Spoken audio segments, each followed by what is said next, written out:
তো বন্ধুরা প্রস্তুত হয়ে যান, আগামী কিছুদিনের মধ্যে বাজারে নিত্য প্রয়োজনীয় পণ্যের দাম এক ধাক্কায় বহুগুণ বাড়তে চলেছে। এমনিতেই চাল ডাল আলু কলা মূলো এগুলো লাগাম ছাড়া দাম চলছে বাজারে, মাছ শাকসবজি কেনার মতো নেই।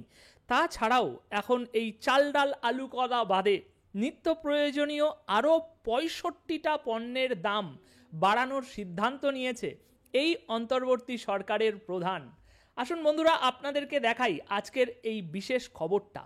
আচ্ছা, প্রথমে আপনাদেরকে জানাই যে বিশেষ কোন কোন পণ্যের দাম এক ধাক্কায় আগামী কয়েকদিনের মধ্যে বাড়তে চলেছে।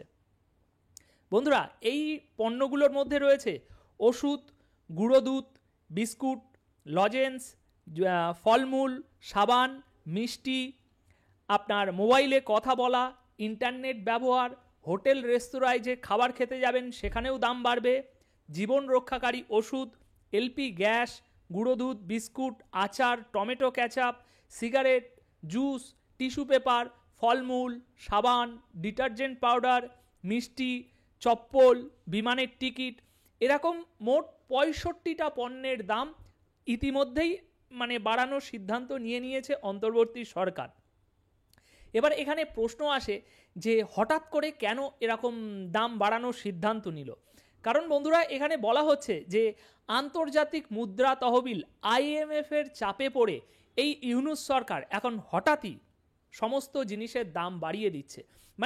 এই গত 5 মাস ধরে এই সরকার চলছে এবং এই নতুন দেশ স্বাধীন হওয়ার পর এই যে সরকার তৈরি হলো এবং সরকার তৈরি হওয়ার পরই তারা যে সবার কাছে হাত পাততে শুরু করলো, আমেরিকা থেকে শুরু করে IMF, ওয়ার্ল্ড ব্যাংক, সবার কাছে যে হাত পেতে কোটি কোটি ডলার তারা নিয়েছে, এখন সেটারই মূল্য আপনাদেরকে এইভাবে চোকাতে হবে, ভ্যাট দিয়ে, কর দিয়ে এইভাবে চোকাতে হবে।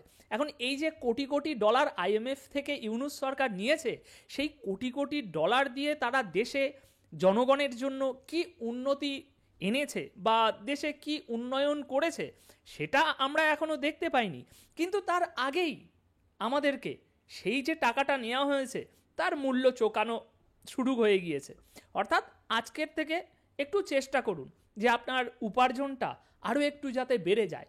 কারণ আপনার বাচ্চা যখন কাল দুধ খেতে চাইবে বা একটা লজেন্স, বিস্কুট কিংবা ফলমূল খেতে চাইবে, তখন ইতিমধ্যেই যে লাগাম ছাড়া দাম আছে তাছাড়া তো আরও কয়েক গুণ বাড়তে চলেছে দাম, তাই না?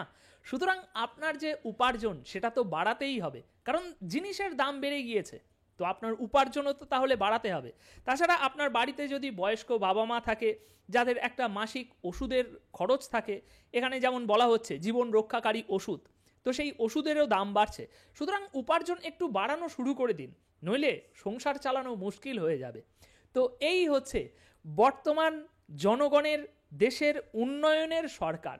আর এর আগে যে স্বৈরাচারী সরকার ছিল তারা কথিত কোটি কোটি ডলার তারা আত্মসাৎ করেছে, দেশে কোনো উন্নয়ন করেনি, তারা যে কোনো ফান্ড সব কালেক্ট করে সেগুলো বিদেশে টাকা পাচার করেছে। কিন্তু তা সত্ত্বেও দেশে প্রত্যেকটি নিত্য প্রয়োজনীয় জিনিসের দাম একটা সীমার মধ্যে ছিল, সাধারণ মানুষের ক্রয় ক্ষমতার মধ্যে ছিল।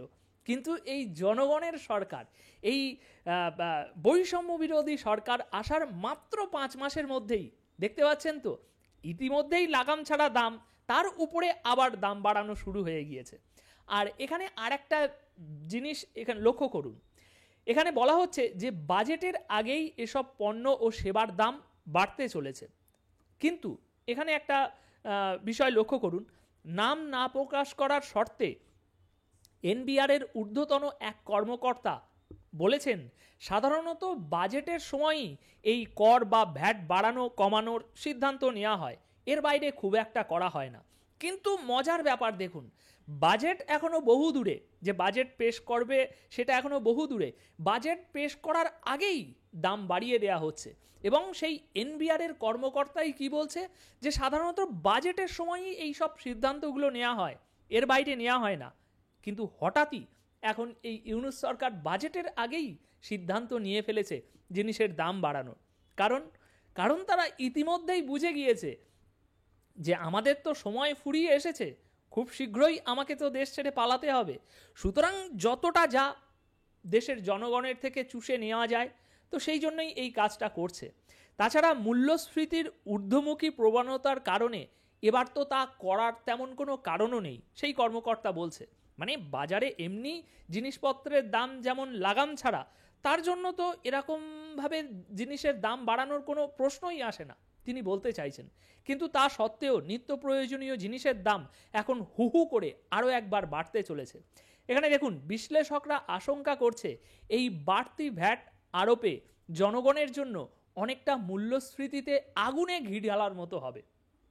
সুতরাং বুঝতে পারছেন তো যে এবার থেকে আপনার উপার্জনটা আরও কয়েক গুণ বাড়াতে হবে, নইলে কিভাবে আপনি আপনার বাচ্চা, আপনার বাবা মা, আপনার স্ত্রী, আপনার পরিবারের সমস্ত মানে শখ শান্তি তো ছেড়ে দিন, দুবেলা দুমুঠো যে ভালোভাবে খেতে পারবেন এই বৈষম্য বিরোধী সরকারের শাসনে, সেটাও এখন মুশকিল হয়ে গিয়েছে। তো বন্ধুরা, মোটামুটি খুশি তো এই নতুন স্বাধীন দেশে, এই নতুন স্বাধীনতা পেয়ে মোটামুটি খুশি তো?